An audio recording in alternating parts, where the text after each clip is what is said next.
everyone, in this simple Pilates video we're going to work on abdominals and back, so still kind of working on that area. Do remember, before you do any of these chunks, if you like, that I'm putting together, always do the warm-up first. This is all at your own risk, because I'm not there to watch you and correct you. Listen for the options, and if anything doesn't feel right, take an easier option. Okay, so I thought we'd start on all fours. One of the things to do when you're on all fours, what I see a lot of, if I turn this way, is hands turning in, elbows going out, shoulders collapsing. So the best way to combat that is spread the hands wide and think about the base of the thumbs. And when your hands are on the floor, you're almost trying to get this movement. I call it corkscrewing in, screwing your hands into the floor. So if you bring your hands down, try and squeeze the base of the thumbs towards each other. So starting from this position, you'll then find that your arms hug into your sides, they straighten, and the inside of your elbow faces forward. And that's a really good position to be. You'll instantly feel stronger in your back and more in control.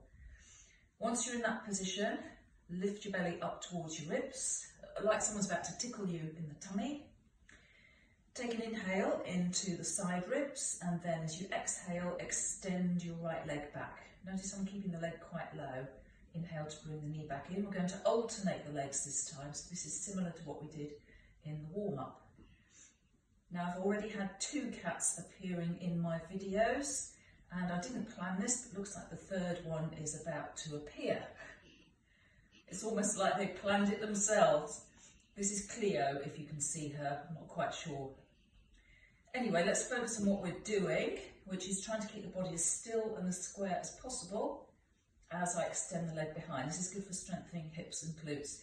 You can carry on like this, I've done 4, or you can add an arm forward and back, still trying to stay as still as you possibly can. Okay, so the whole idea is to create this tabletop back, exhaling out, inhaling back in. If you need to, tap forward and back for a little bit more steadiness. Okay. And then when you finish those, just quick rest back in child's pose. If at any time, having said about the placement of the hands, if at any time your wrists start to get sore, they will strengthen up quite quickly, but if they start to get sore, you can make fists. Bring your fist down, again, underneath your shoulders, and you've got nice straight wrists there, and you can keep going a little while longer like that.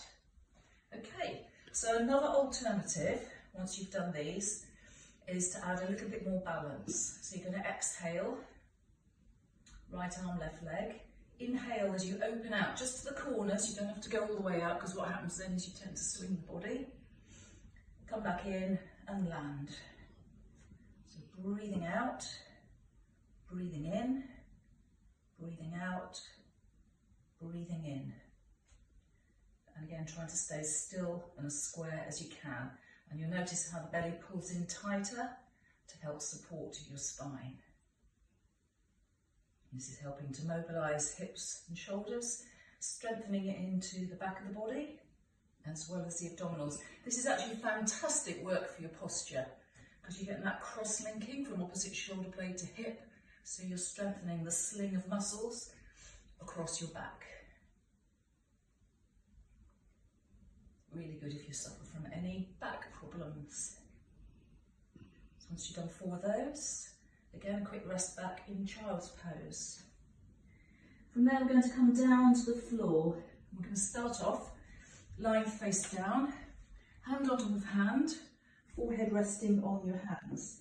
Always take a little rock just to make sure the hips are nice and level. And what's key here is to keep the hips pressing firmly into the floor. Some people get foot cramp, if so, just tuck the toes, but otherwise 10 toenails down on the floor. Back of the neck nice and long. Again, pull your tummy in, so press your hips and your thighs down into the mat and feel how that lifts your belly away from the floor. And then taking a breath, as you exhale, raise the leg, inhale to lower. So it's not about how high you lift, it's more about how square you can keep the hips. I'm just going to do 4, but if you wanted to do more, you could. What I tend to see is people lifting really high and pulling the hip off the floor. Like I say, the focus is on working the gluteals rather than twisting through the spine. And then either keep going with these, or if that feels quite comfortable, try the double leg lift. Again, making sure the tummy is pulled in. And get that feeling of your tailbone almost lengthening down towards your heels. Okay. So from there, I'm going to take the arms out at 90 degrees. I'm still looking down at the floor, taking a breath, and then as you breathe out, lifting away from the floor, but try not to push too strongly into the hands, using the back muscles to do the work. So I'm squeezing and hugging the outer thighs and the glutes in, and I'm hugging my shoulder blades towards my spine. Start with about 4 with the hands on the floor, just warming the spine up to this. My toes are starting to cramp a bit now. And then exhale, lift, inhale, lower. If that feels too strong, keep the hands on the floor. Perfectly okay. As long as you work to the level that suits you, you're getting the benefit.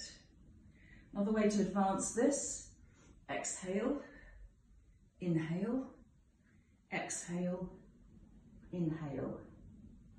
So lift, reach forward, notice how my thumbs are up, pull back and down, keeping the shoulders plugged in the whole time.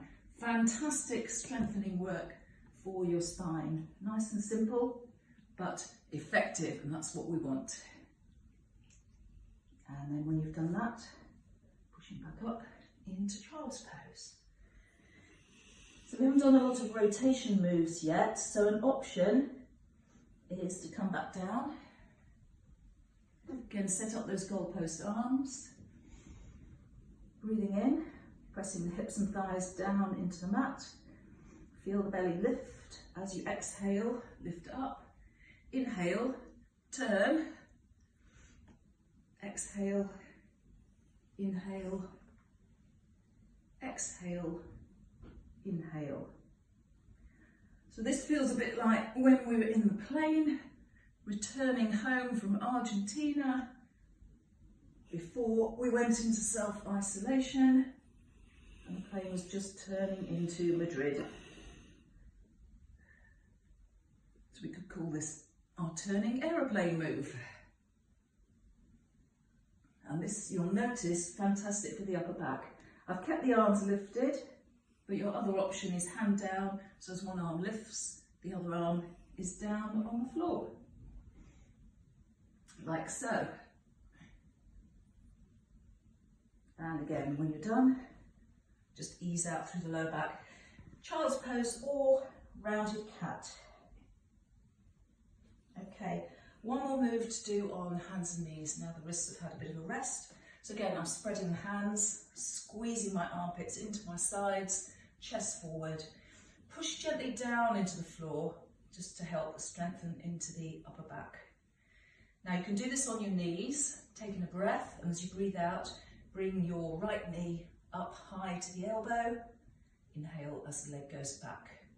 Notice I'm trying to keep the upper body as still and as stable as I can. So this is really good for thoracic stability in your spine. The other option would be to come up onto the toes, but if you find you're starting to collapse like this, then it's much better to bring the knees down to the floor. Okay, so 4 each side, but don't let me stop you doing more if you want to. And then when you're done, knees down, sit back, stretching out. I'll be doing a video of stretches as well, which you can always use once you've done the warm-up and added in a few chunks in between. You should then come into the stretches afterwards. But for now, enjoy that one and see you again soon. Thank you.